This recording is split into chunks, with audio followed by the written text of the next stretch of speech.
Welcome to ESL listening practice. Imagine you sit down at a really nice restaurant, you look the waiter right in the eye, and you ask, "Do you have any water?"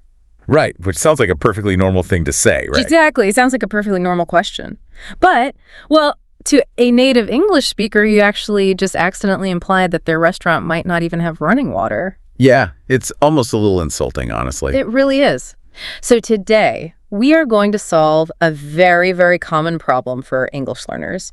We are looking at the massive social power of two tiny words, which are some and any. Yes, and, based on my years of teaching English and researching grammar patterns, I can tell you that these two little words, they pop up in literally every conversation you will ever have. Oh, absolutely. I mean, you use them and talk about food, money, time, people, just 100 other everyday situations. You really cannot navigate an English-speaking environment without them. But for an intermediate learner, a B2 learner, choosing between some and any often feels like a complete guessing game. Like flipping a coin. Right. You flip a coin in your head and just hope for the best.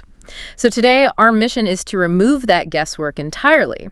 We are going straight to the topic to unpack the hidden logic behind these words. I love that. Because mastering this is essentially a secret trick. It's one of those small, simple adjustments that will instantly make your English sound, well, much more natural, much more fluid.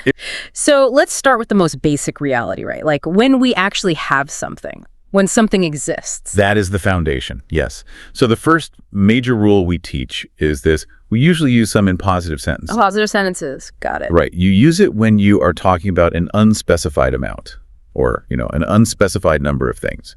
And that word unspecified, that's the real key to understanding how native speakers think. Unspecified meaning we just don't know the exact number. Exactly.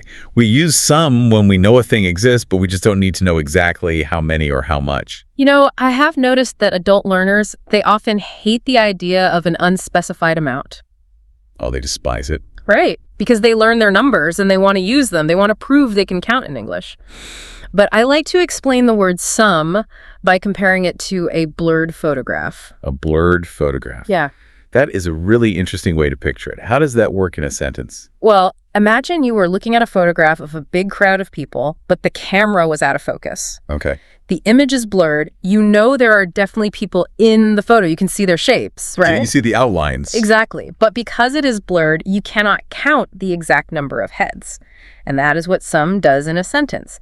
It tells the listener, hey, these things exist, but the exact math, it just doesn't matter right now. That is a brilliant metaphor. You see the shapes, you know they exist, but you just don't need to count them. Let's apply your blurred photograph to some real-world examples. Yeah, let's do it. Let's talk about people first. Yeah. You might say to a coworker, I have some friends in Canada. Right. Because if I am just making casual conversation at the office, my coworker does not care if I have exactly 3 friends or exactly 10 friends in Canada. No, they don't care at all. Providing a specific number would actually sound a bit strange. It's almost like I am bragging or like I'm keeping a strict inventory of my relationships. Precisely. The number does not matter to the story. The point of the story is simply that you have connections in another country. And, it works exactly the same way for buying things. Like shopping? Yeah. Imagine your roommate comes home from the market and you tell your other roommate, she bought some apples. In that situation, I am not going to open the grocery bag and count out 6 individual apples to report back. Right, that would be so weird. I'm just delivering the good news that we have snacks in the house. The blurred photograph applies perfectly here. It really does. And the beautiful thing about some is that it also works for things you cannot count at all. Oh, like uncountable nouns? Exactly. Think about liquids in your kitchen. Yeah.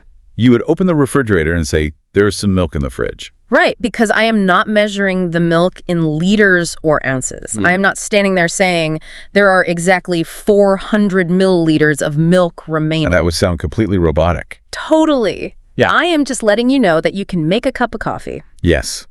And we even push this concept into abstract things you cannot touch at all. Like ideas or actions? Exactly. For instance, if you are struggling with a big project at work, you might look at your manager and say, we need some help. Oh, that is a great example. You cannot count help. No, you can't. You cannot look at your manager and say, I need 3 helps today. That doesn't make any sense.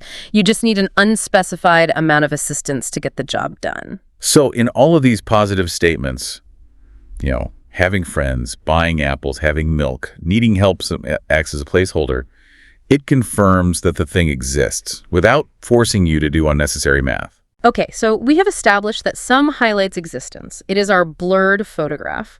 But that completely changes the dynamic when we shift from having things to, well, having absolutely nothing. Yes, it does. What happens when the photograph is totally empty? That is when the entire grammatical rule shifts. If your reality is empty, you transition away from some.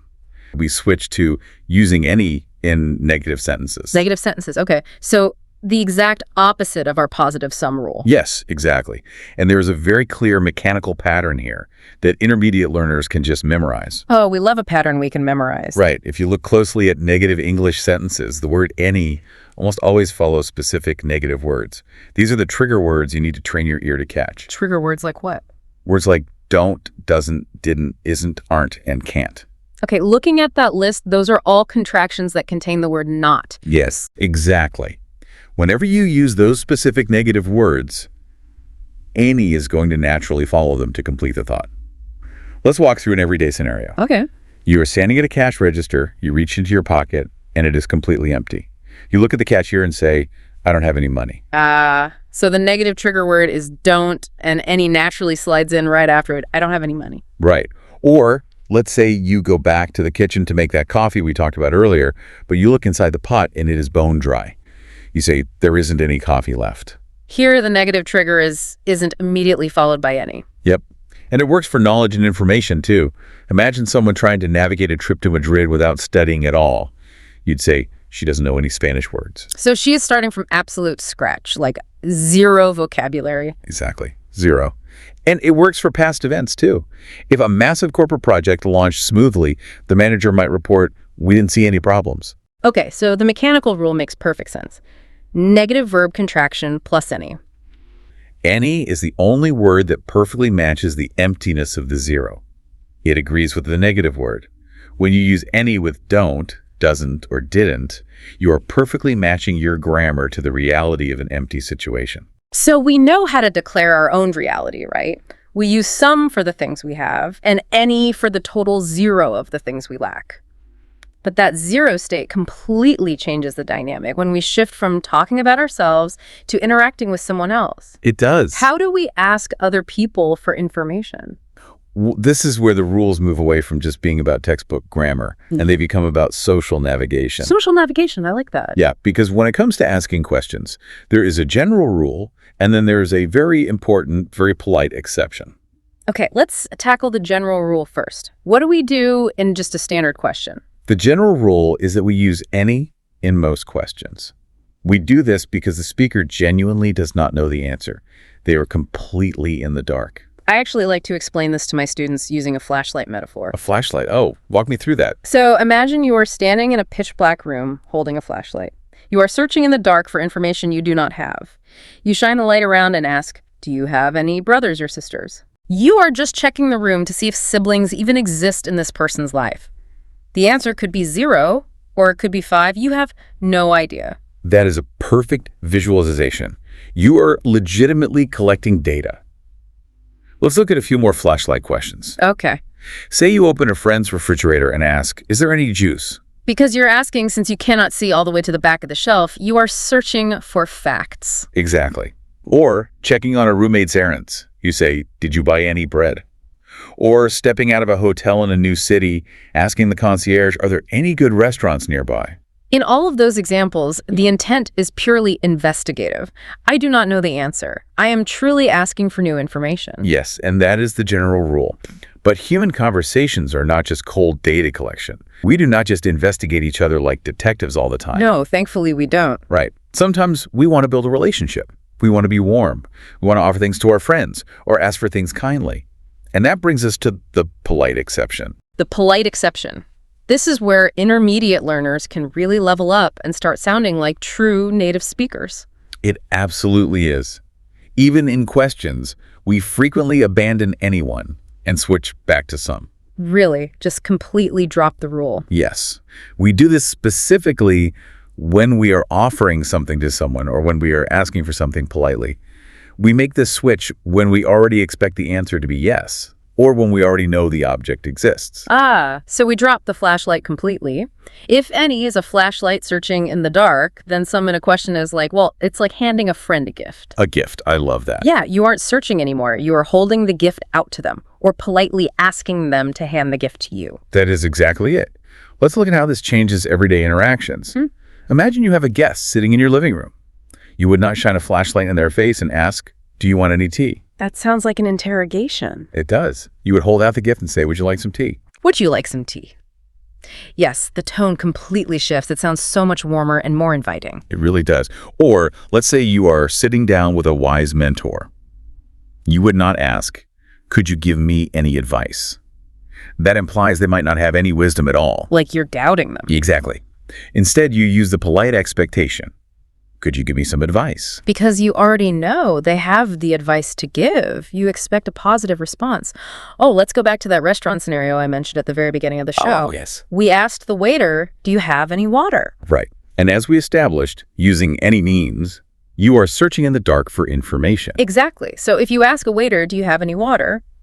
you are acting like a detective investigating whether the building has a working plumbing system. Which is crazy. It sounds completely bizarre, but if you switch to the polite exception and ask, "Can I have some water?" you are acknowledging that the water exists, and you are simply making a warm request for it. That is exactly how native speakers use these words to navigate social expectations. It is less about strict textbook grammar and more about the emotional feeling of the conversation. The emotional feeling, yes. If you see a birthday cake on the table, you don't ask if it exists. You don't say, "Is there any cake?" You just smile and say, "Do you want some cake?" Or, "Can I have some cake?" It is truly fascinating how one tiny word changes the whole interaction from a cold investigation to a warm human request. It is. And, speaking of how native speakers naturally flow through conversations, there is one final advanced tip that we need to cover. Oh, let's hear it. Now that we understand the logic behind positive, negative, and question structures, there is a native habit that will make your English flow much faster. I am always ready for a tip that builds fluency. What is the secret? Here is a personal insight from analyzing how native speakers actually talk when they relaxed. We frequently use some and any entirely on their own, completely dropping the noun at the end of the sentence. Dropping the noun completely, so we just stop talking before we name the object. Yes. We do this because the noun is already understood by the listener. The context is already established, so repeating the noun sounds unnatural and actually slows the conversation down. Okay, let's unpack this with a concrete example. How does this look in a real conversation? Let's say you are trying to turn on the television, but the remote control is dead. You hold it up, look at your friend, and say, "I need some batteries. Do you have any?" Oh, I hear it. I need some batteries. Do you have any? You dropped the final word. You did not say, "Do you have any batteries?"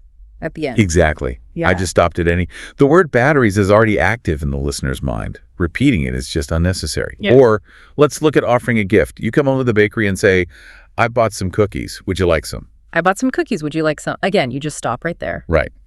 Do not say, "Would you like some cookies?" It just feels heavy and repetitive. Here is another situation involving a problem.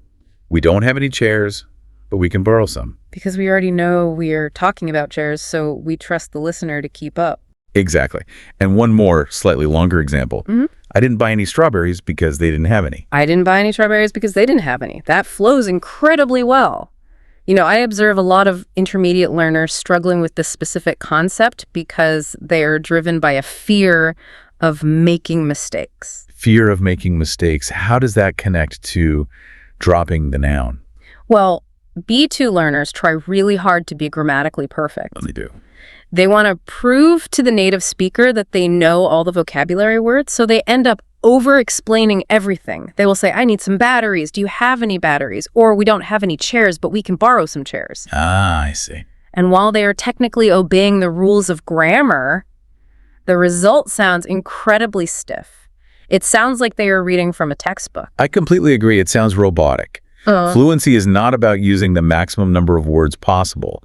It is about using the exact right amount of words to convey your intent. Exactly. So learning to boldly drop that final noun is actually a massive confidence booster for learners. It shows that you are comfortable enough with the English language to let the context do the heavy lifting. You are trusting the listener's brain to fill in the blanks. That is a wonderful way to frame it. Trust the context. If words like batteries, cookies, chairs, or strawberries are already floating around in the conversation, just let them go. Dropping them makes you sound relaxed, confident, and highly fluent. So let's take a step back and look at the entire landscape we have mapped out today. We promised to turn a confusing guessing game into a logical system, and I think we've uncovered a really solid framework. We definitely have. It just takes a little bit of conscious practice to start noticing these patterns in the wild. Let's do a simple, encouraging recap for you to take into your next English conversation. First, think of that blurred photograph. When you are making a positive statement about things that exist, use some as your placeholder. You don't need to do the math. I have some books. Perfect. Second, think of the total zero. When you are making a negative statement, keep your ears open for those trigger words don't, doesn't, didn't, isn't, aren't, and can't. Match that empty reality with any to avoid confusing the listener's brain. I don't have any books. Third, remember the flashlight.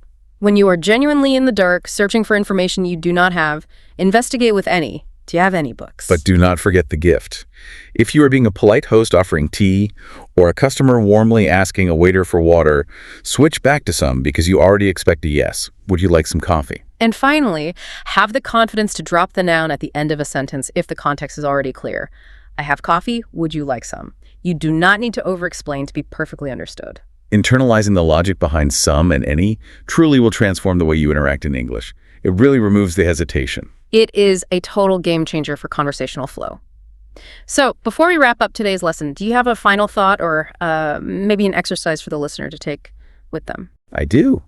I want to leave you with a fun, real-world homework challenge. Oh, I love a good practical challenge. What is it? The next time you are watching an English movie or a television show, I want you to intentionally ignore the plot for a few minutes. Ignore the plot. Yes. Instead, pay close attention to the small words in the dialogue. Try to catch an actor using the word some in a question. Ah, you want them to hunt for the polite exception. Exactly.